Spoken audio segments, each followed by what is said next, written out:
नमो अरिहन्ताणं नमो सिद्धानं नमो आयर्यानं नमो वज्राय नमो ये सर्वसारं मोक्षमार्गस्य नेतारं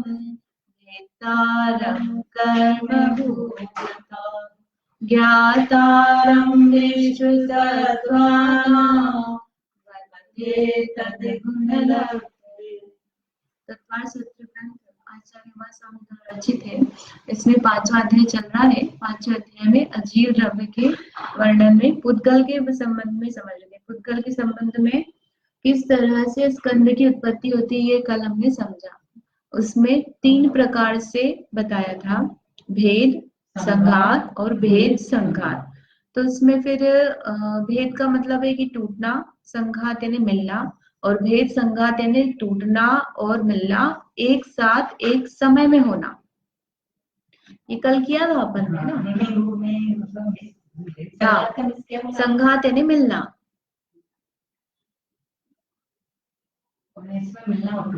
मिलना और टूटना एक साथ एक समय में होना, क्रम से नहीं है ना। तो जो भेद है, भेद कर कर करके क्या होती है, परमाणु की उत्पत्ति होती है। तो उसके लिए अगला सूत्र कहा भेदाद अणु। वहां प्रश्न किया था कि ये परमाणु जो है भेद से उत्पन्न होता है, ये क्लियर ही है, तो आपने अलग से सूत्र क्यों कहा। तो क्या बताया, नियम बताने के लिए। नियम के साथ जैसे उदाहरण से समझा था कि ये पानी ही पीते हैं, है ना, ये पानी पिएंगे, तो इसका मतलब क्या था कि ये पानी ही पिएंगे, खाना नहीं खाएंगे। और बाकी लोग पानी पिएंगे कि नहीं, कि बाकी खाना भी खाएंगे, पानी भी पिएंगे। तो विशेष रूप से बताया, इसका मतलब वह वही ही करेगा। तो ऐसे भेद से अणु की ही उत्पत्ति होती है, मतलब भेद से ही, यानी संघात और भेद संघात से अणु नहीं बनेगा। किससे बनेगा, भेद से। और भेद से स्कंद भी बनेगा, लेकिन परमाणु बाकी दोनों से नहीं बनेगा, सिर्फ भेद से बनेगा। फिर तीसरा क्वेश्चन किया था उन्होंने यहाँ पे कि जो भेद संघात है, ये तीसरा भेद बताने की जरूरत नहीं है, क्योंकि जो स्कंद है वो संघात और भेद दोनों से बन जाता है।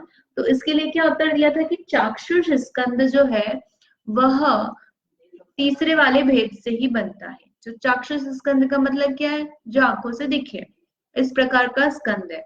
तो उसके लिए क्या बताया था रीजन, कि जिस टाइप का स्कंद है ना, यदि वह टूटेगा तो उससे जो छोटे छोटे भेद बनेंगे वो उसी टाइप के बनेंगे। यदि सूक्ष्म स्कंद था बड़ा 100 परमाणु का, उसके भेद हुए 50-50 के, तो वो जो दोनों स्कंद रहेंगे वो कैसे रहेंगे, सूक्ष्म टाइप के रहेंगे, हम उसको आंखों से नहीं देख सकते। तो उसका जो टाइप है वो बदलने के लिए क्या होना चाहिए, कि भेद हो रहा उसी समय उसमें मिलना भी होना चाहिए। भेद संघात होने पर ही जो चाक्षुष स्कंद है वह बन पाता है। इसलिए जो 3 प्रकार का भेद है स्कंद की उत्पत्ति में, भेद संघात भेद संघात, तीनों ही प्रयोजन भूत है, कोई भी व्यर्थ नहीं है। अब यहाँ पर प्रश्न है, ये प्रश्न क्या है, इससे अगले सूत्र का कनेक्शन है, प्रश्न अपन देखते हैं।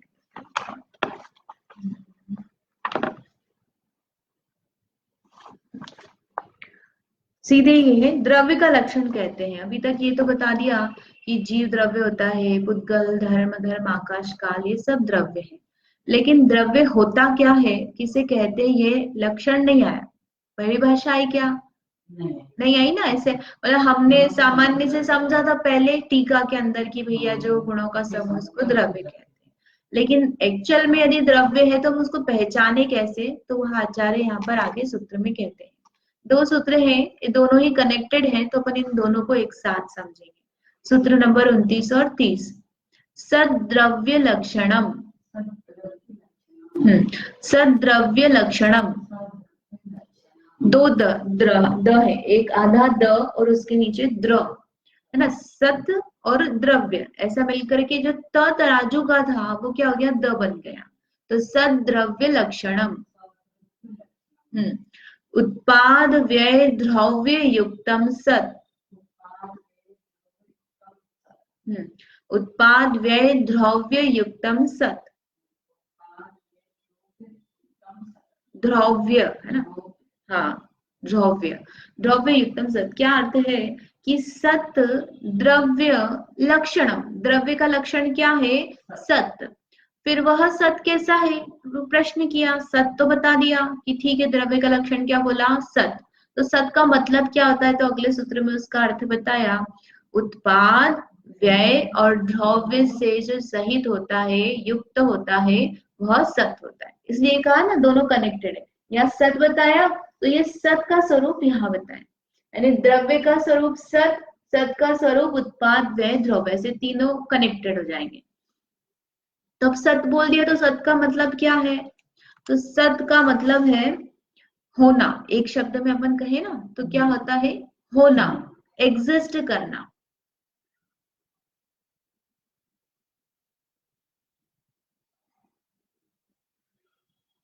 सत्ता में होना, द्रव्य जो पदार्थ है वह ही क्या है, द्रव्य। यानी कोई भी पदार्थ संसार में है तो उसको क्या संज्ञा में लेगी, द्रव्य तो है। अब वो किस प्रकार का है, तो अपन ने 6 जाति बता रखी है, उनमें से कोई ना कोई जाति है, तो इसके अलावा कोई भी नहीं होगी।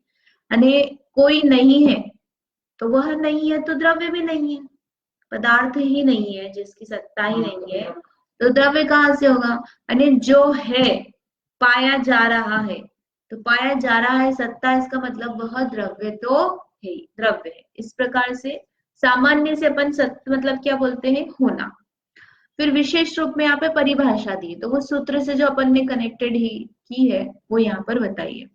जो इंद्रिय के द्वारा ग्राह्य है या अतीन्द्रिय है ना, तो 6 द्रव्य हैं जैसे, तो पुद्गल द्रव्य क्या है, इंद्रिय के द्वारा ग्राह्य, क्योंकि इंद्रियां किसको ग्रहण करती है, पुद्गल को। लेकिन उसमें भी सभी पुद्गल को इंद्रियां ग्रहण कर लेती क्या, सूक्ष्म को, परमाणु को इंद्रियां नहीं ग्रहण करती। तो इसका मतलब हो गया कि पुद्गल भी पूरा इंद्रियां नहीं ग्रहण कर रही। तो जैसे 6 द्रव्य है, जीव है ना, पुद्गल, धर्म, अधर्म, आकाश, काल, तो उसमें से जीव को इंद्रियां ग्रहण कर सकती क्या, आत्मा को इंद्रियां ग्रहण कर सकती क्या, हम आत्मा को देख सकते हैं क्या, इंद्रियों से नहीं, बिना इंद्रियों से, हाँ इंद्रियों के द्वारा ही लगा लो। आत्मा से, आंख से अपन आत्मा देख सकते हैं क्या, कान से सुन सकते हैं क्या, नहीं, है ना। जीव हो गया, पुद्गल में कुछ देख सकते हैं, कुछ नहीं देख सकते। फिर धर्म, अधर्म, आकाश, काल, ये द्रव्य को आंखें देख सकती क्या, किस नहीं देख सकती ना। और छू सकते हैं क्या हम इन द्रव्यों को, इसका मतलब क्या हुआ कि मात्र पुद्गल द्रव्य में भी कुछ पदार्थों को हम स्पर्श, रस, गंध, वर्ण यानी इंद्रियों से जान सकते हैं, उनके उसमें है तो सही। और बाकी के 5 द्रव्य कैसे हैं, अतीन्द्रिय, अतीन्द्रिय यानी इंद्रियों के द्वारा जिनको नहीं जाना जा सकता। तो जो इंद्रियों के द्वारा ग्राह्य है या अतीन्द्रिय है, तो ग्राह्य यानी क्या हो गया, ग्रहण करने योग्य, ग्रहण करने योग्य यानी जाना जा सकता है। क्या अर्थ बताया, जो इंद्रिय के द्वारा ग्राह्य, ग्राह्य मतलब देखा, देख सकते हैं, सुन सकते हैं ना, सूंघ सकते हैं, चख सकते हैं, ये इंद्रियों के जो काम है। तो यदि हम उस द्रव्य का इन इंद्रियों से संबंधित कुछ भी इसी प्रकार का हम काम कर सकते तो क्या हो गया, ग्राह्य। ग्राह्य यानी जानने योग्य, ठीक है। तो जो पदार्थ इंद्रिय के द्वारा ग्राह्य, अभी हमने ये चश्मा देखा है ना, तो चश्मा दिख रहा है, तो दिख रहा है इसका मतलब ये है कि नहीं है तभी दिख रहा है ना, बिना उसके थोड़ी ना दिखेगा। ऐसे ही यह है पेन ड्राइव, तो ये दिख रहा है कि नहीं दिख रहा है, इसको छू सकते हैं कि नहीं, ठंड लग रही कि नहीं लग रही है आपको, नहीं लग रही अभी, है ना। बाहर जाओगे तो लगेगी कि नहीं लगेगी, अरे पर लगती तो है कि नहीं, अच्छा गर्मी लगती है कि नहीं, गर्मी तो लगती है ना, ठंड नहीं लगती। तो गर्मी लग रही है, स्पर्श हो रहा है, इसका मतलब उसका अस्तित्व है कि नहीं है ना, तभी तो ठंड लग रही है। तो इसका मतलब हमने इसको इंद्रियों से ग्रहण किया, तो वो सब क्या हो गया, पुद्गल जिसको हम इंद्रिय से ग्रहण कर रहे हैं। तो जो पदार्थ इंद्रिय से ग्रहण, ग्राह्य यानी जानने योग्य है या अतीन्द्रिय है, हम उसको इंद्रिय से नहीं जान सकते। जैसे हमारी आत्मा है, तो हमारी आत्मा को हम देख नहीं सकते, सुन नहीं सकते, बोल करके हम मतलब बोलने से उसका संबंध नहीं है। कैसे है? हम अपने ज्ञान से आत्मा को जान सकते। कौन से ज्ञान से? मति श्रुति ज्ञान से। ठीक है, तो इंद्रिय ज्ञान से लेकिन हम नहीं जान सकते। तो आत्मा कैसा हो गया?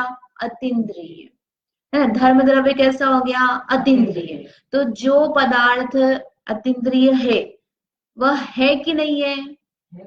आत्मा को हम देख नहीं सकते, तो इसका मतलब ये नहीं हो गया कि आत्मा नहीं है ना। पुद्गल है जो परमाणु है ना, परमाणु का हमने कैसे सिद्धि की थी कि भैया ये बना है इतना बड़ा स्कंद, तो ये बना ही कैसे है कि परमाणु से मिलकर बना है। तो भले ही हमें चाहे दिखाई देता है चाहे नहीं दिखाई देता, परमाणु है तो वह है, तो क्या हो गया? उसकी सत्ता है। तो परमाणु कैसा हो गया? अतीन्द्रिय। हमारे लिए तो अतीन्द्रिय हो गया ना, कि हम अपनी इंद्रियों से परमाणु को नहीं जान सकते। ऐसे ही काल द्रव्य, और कौन सा बचा? धर्म धर्म आकाश काल, ये सारे द्रव्य कैसे हो गए? अतीन्द्रिय। लेकिन अतीन्द्रिय होने पर भी वह है कि नहीं है? पाए जाते हैं, हम उनको जान सकते हैं, उनकी सत्ता है, उनके कार्य पाए जा रहे हैं। तो पदार्थ ग्राह्य हो या अतीन्द्रिय हो, ऐसा बाह्य पदार्थ और अभ्यंतर निमित्त की अपेक्षा उत्पाद व्यय और द्रव्य को प्राप्त होता है, वह सत्य है। अब सत्य की परिभाषा बता रहे हैं। हमने सत्य को सामान्य से समझा कि वह है।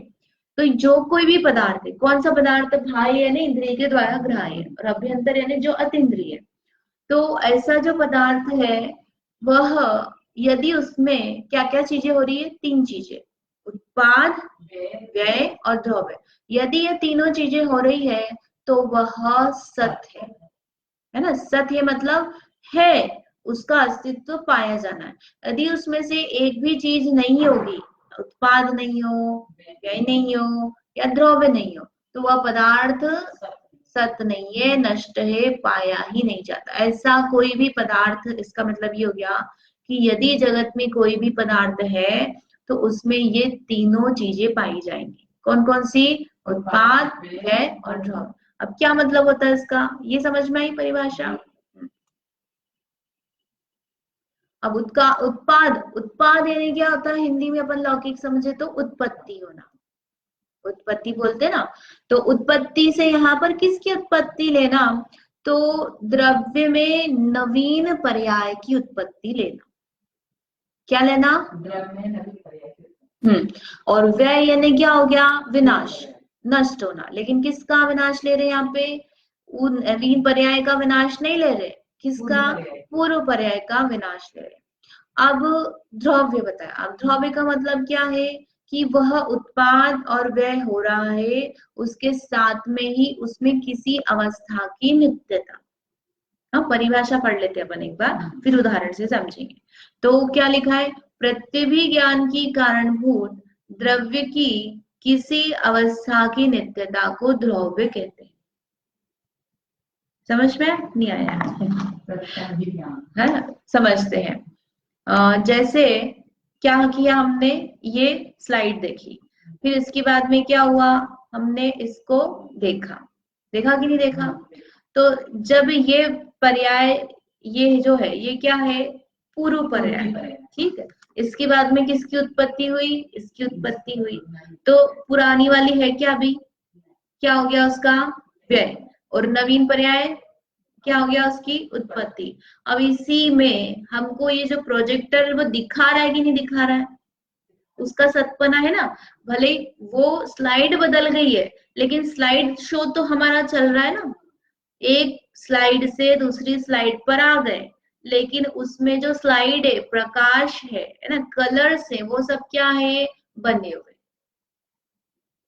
ये जो धारा बनी हुई ना, इतना प्रोजेक्शन है, तो हमने कैसे जाना कि उसी उतने क्षेत्र में, उसी प्रकाश में, उसी के द्वारा अगली पर्याय हमको दिखाई गई, स्लाइड दिखाई गई। तो उसमें उसका बना रहा जो स्लाइड शो बना हुआ है, वो क्या हो गया? द्रव्य। अपन इसको लौकिक उदाहरण से समझते हैं।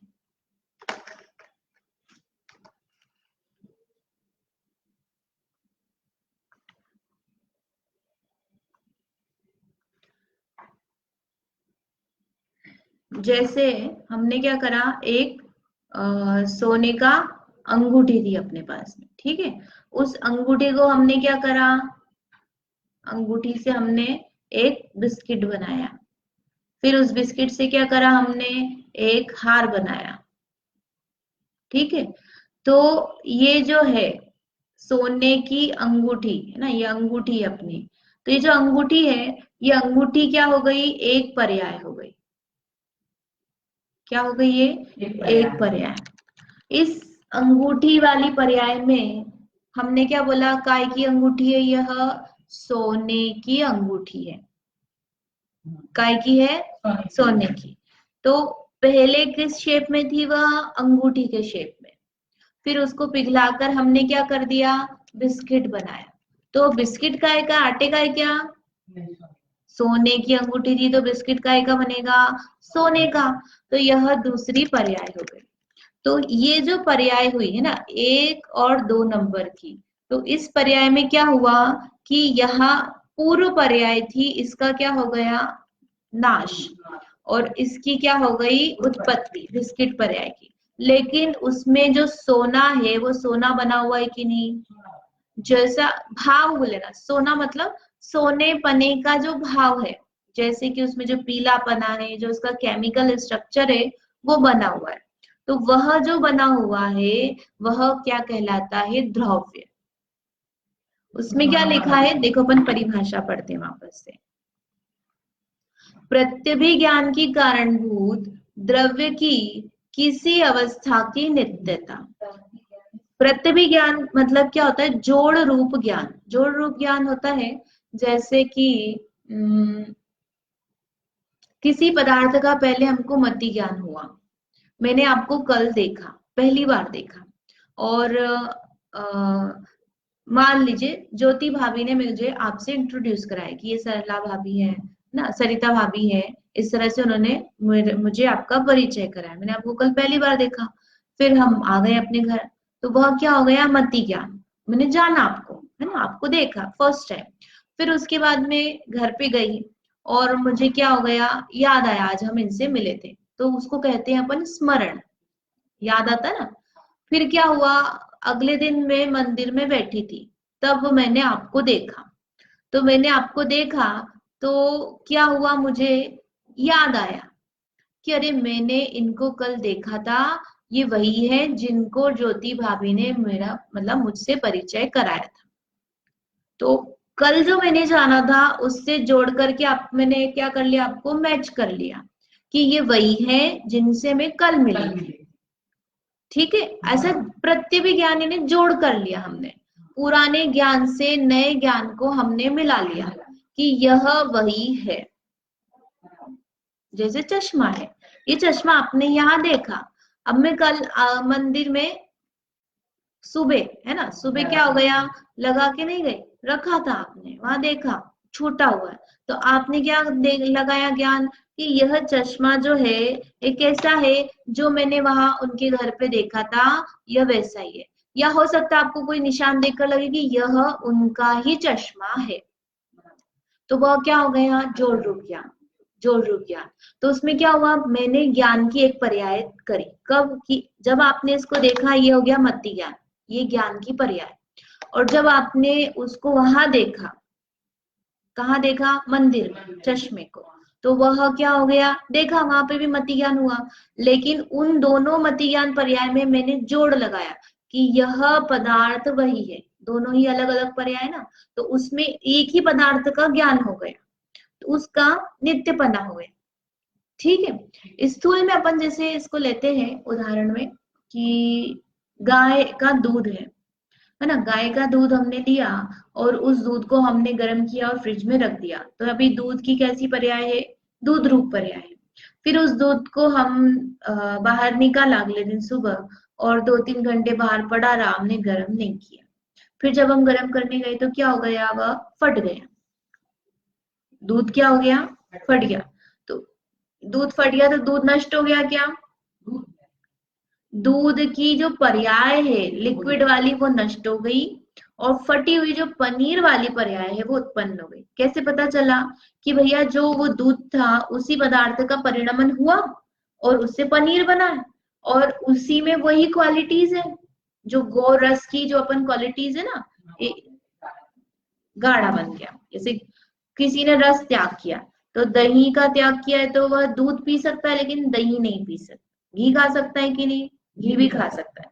लेकिन किसी ने गोरस का त्याग किया है, तो गोरस का त्याग किया मतलब वो कुछ भी गाय का प्रोडक्ट नहीं यूज कर सकता। गाय मतलब भैंस, जो भी लगा लो, तो उसमें दूध भी नहीं पी सकता, दही भी, और पनीर भी, चक्का भी, और घी भी, ये सब कुछ भी यूज नहीं कर सकता। ऐसा क्यों? कि उसमें गाय का अंश है। गाय का मतलब गाय के दूध का जो रस है, मतलब जो मिल्क का, जो भी अपन एक रस बोलेंगे कि भैया ये जो गाय के दूध से सारी परिणमित हुई चीजें हैं, उसको गोरस बोलते हैं ना अपन, तो उसमें वो अंश पाया जा रहा है हर प्रोडक्ट में। ठीक है, तो इसलिए वह पर्याय भली बदल गई है उसकी। जैसे कि दूध से, दूध की पर्याय से पनीर बन गया, या दूध से हमने दही बनाया, दही से मक्खन बनाया, मक्खन से हमने घी बनाया। तो हर पर्याय में क्या हो रहा है, वो दूध पर्याय बदल रही है, लेकिन उसमें जो गोरस पना है वह कैसा है? द्रव्य। यह वही पदार्थ है जिससे पहचान हो रही है ना, जो जोड़ रहा है अपने को उससे, उस पदार्थ को, उस पर्याय से, दोनों पर्याय को जिसने जोड़ा, उसको कहा जाता है द्रव्य। और वह द्रव्य जो है वो हर उसमें बना रहेगा। जैसे सोना पना है ना, पीला पना है, तो पीला पना जब अंगूठी थी सोने की तब भी पीला पना था उसमें, और बिस्किटें तब भी बना है। तो वह किसी पर्याय की नित्यता हुई कि नहीं हुई? हो गई ना। तो वह जो बना हुआ है इन दोनों के साथ में, उसी को क्या कहते हैं? सत, द्रव्य। बराबर, उसको क्या कहते हैं? द्रव्य। तो इसमें जो उत्पाद व्यय और द्रव्य है, इसको अपन और समझते हैं। तो जैसे कि हमने क्या समझा है, स्थूल स्थूल समझा है कि ये दूध है, दूध से क्या हो गया? पनीर बन गया है, दही बन गया, दही से मक्खन, मक्खन से घी बनाया। तो ये बड़ी बड़ी पर्याय दिख रही है अपने को, लेकिन वास्तव में जो पर्याय होती है वो कैसी होती है? एक समय की होती है, सूक्ष्म होती है। तो उसमें जो किसी पर्याय का उत्पाद हुआ है तो वह कितने समय रहना है? एक ही समय रहना है। एक समय तक वह पर्याय रहेगी, और फिर क्या होगा? अगले समय नई पर्याय आएगी, फिर अगले समय नई पर्याय आएगी, फिर अगले समय नई, इस तरह क्या होना है? प्रति समय नई नई पर्याय आना है। तो पुरानी वाली का क्या होगा? जब इस पर्याय की उत्पत्ति हुई तब यहाँ पर ये वाली पर्याय नहीं पाई जाएगी। ये हो गई ना। तो ये वाली यहाँ पे बनी रहेगी क्या? एक और गोला बनेगा कि नहीं? ये यहीं तक रहेगी, इसके आगे इस समय में इसका अस्तित्व नहीं है। तो इसका जो व्यय है ना, यहाँ पर कहा जाएगा पहली वाली का व्यय। जैसे अपन नंबर दे दो इसको, 1 नंबर, ये 2 नंबर, ये 3 4 5 6 7, ये पर्यायों का नंबर डाल दिया हमने। तो जो पहले नंबर की पर्याय है उसका दूसरे समय में क्या है?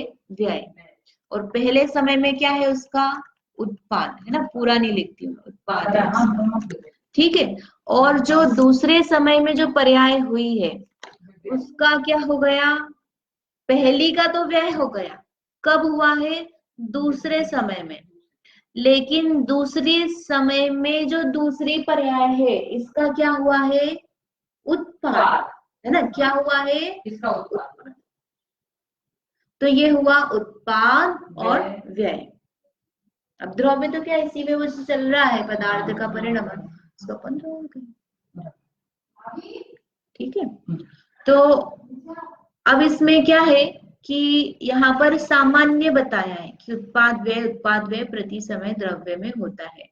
लेकिन इसमें यह विशेषता समझना कि जो उत्पाद व्यय हो रहा है, तो यहाँ पर हम क्या ले रहे हैं? ये पर्यायों की आइडेंटिटी ले रहे हैं। इसका मतलब ये नहीं है कि वो पर्याय जो है वो भिन्न प्रकार की हो। भिन्न प्रकार की मतलब कि जैसा मेरा रूप रंग आज है कल बदल जाए। हमेशा मुझ में पर्याय हो रही कि नहीं हो रही है? हो रही ना। लेकिन मेरा चेहरा बदला हुआ दिख रहा है क्या? तो इसका मतलब क्या हुआ कि वैसी की वैसी पर्याय भी हो सकती है ना, हो सकती है। जैसे अपन समुद्र की लहर का उदाहरण लेते हैं, तो समुद्र में लहर आई, फिर वापस क्या हो गई, उसी में समा गई। तो वो जो समुद्र में लहर आई है वो कैसी आई है, नहीं आई है। फिर थोड़ी देर बाद फिर लहर आई, वो भी नहीं आई, लेकिन वो लहर उसी प्रकार की हो सकती है कि नहीं जैसे पहले आई थी, है ना। तो जो पर्याय है उसकी आइडेंटिटी, वह पर्याय यहाँ पर जो हो रही है वो पहले कभी भी नहीं हुई थी और यहाँ बाद में भी कभी भी नहीं होगी, लेकिन जैसी ये पर्याय हुई थी ये वैसी हो सकती है। जैसी वैसी मतलब कि जैसे मैंने आपको आज जाना, है ना, आप जैसे जिस प्रकार के वस्त्र आदि पहन कर आए हो सकता है आप कल भी ऐसे ही पहन के आओ। तो मेरे जो ज्ञान की पर्याय हुई वो सेम हुई कि नहीं हुई, है ना, स्थूल रूप से। लेकिन वही पर्याय है क्या, जो मुझे आज पर्याय हुई है वही ज्ञान की पर्याय कल हुई क्या? विषय सेम है, लेकिन पर्याय जो हुई है वो आइडेंटिटी क्या हो गई उसकी, नहीं हो गई।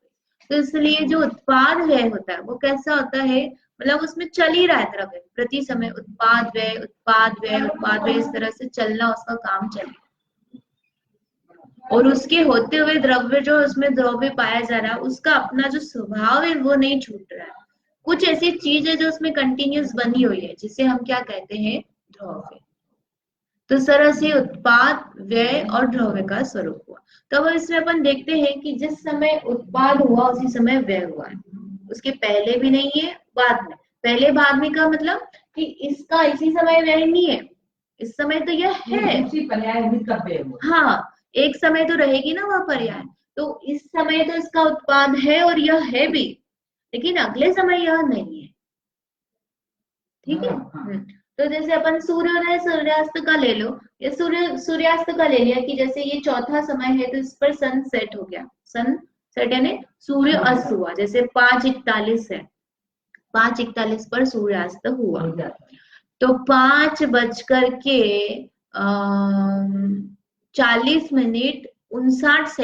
पर सूर्य है कि अस्त हो गया है, 40 है ना, 5:40 और 59, 60 सेकंड का होता है, 1 सेकंड हमने कम कर दिया, एक एक सेकंड की अपन पर्याय मान लो। तो उस समय सूर्य उदित है मतलब कि सनसेट हो गया है। सनसेट 5:41 बोला ना अपन ने, सनसेट का टाइम क्या बोला, 5:41, और हम सूर्य की काउंटिंग किस समय पे देख रहे हैं, 5:40:59, 1 सेकंड पहले उदय है ना। तो तब तक वह है, उस पर्याय रूप है, सूर्य उदय रूप से है। और जैसे ही वह 1 सेकंड व्यतीत हुआ तब क्या हो गया, सूर्य अस्त हो गया।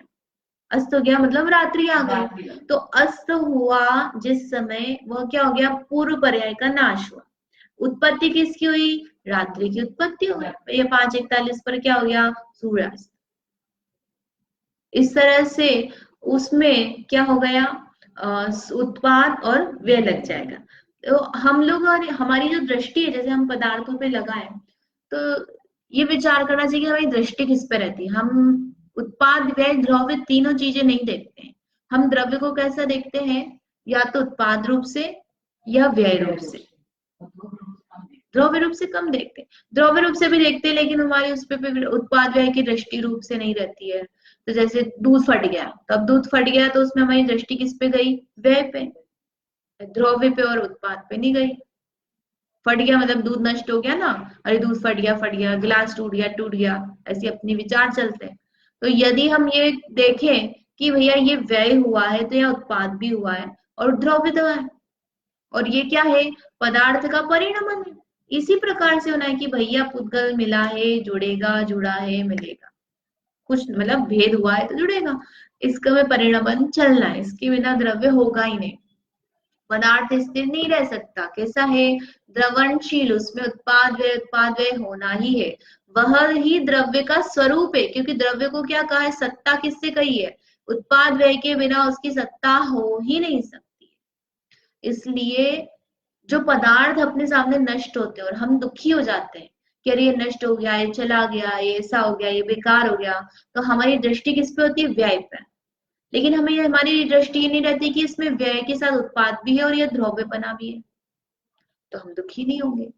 और या फिर ये विचार करें कि ये पदार्थ में होना ही है, जब वो पदार्थ उत्पन्न हुआ था तो उसमें व्यय होना ही है, तो कोई ये हुआ है, इसलिए उसमें कोई आश्चर्य की या दुख की बात नहीं है, निश्चित था। ये है कि ये पहले हो गया, ये बाद में होता कभी। समझ में आया? इस प्रकार से विचार करेंगे तो अपने को बहुत जीवन में समता का भाव आता है। और भी इसमें बहुत सारे प्रश्न हैं, यानी द्रव्य का स्वरूप अपने को यदि समझना है सम्यक दर्शन करने के लिए, तो ये उत्पाद व्यय द्रव्य का जो सिद्धांत है बहुत अच्छे से अपने को क्लियर होना चाहिए। कैसा चलता है, क्या है और इससे होता क्या है, इसको थोड़ा विचार करना। इसको अपन यहीं तक रखते हैं। आगे इसमें कितने एक समय में होते हैं, कब होते हैं, क्या है, खाली उत्पाद हो, खाली व्यय हो, द्रव्य हो, तो ये सब जो है ये अपन मंडे को डिस्कस करेंगे। कुछ प्रश्न है इसमें? जावाणी के ज्ञान ते सूझे लोका लोक, सोवाणी मस्तक नमो सदा देत मुंडु।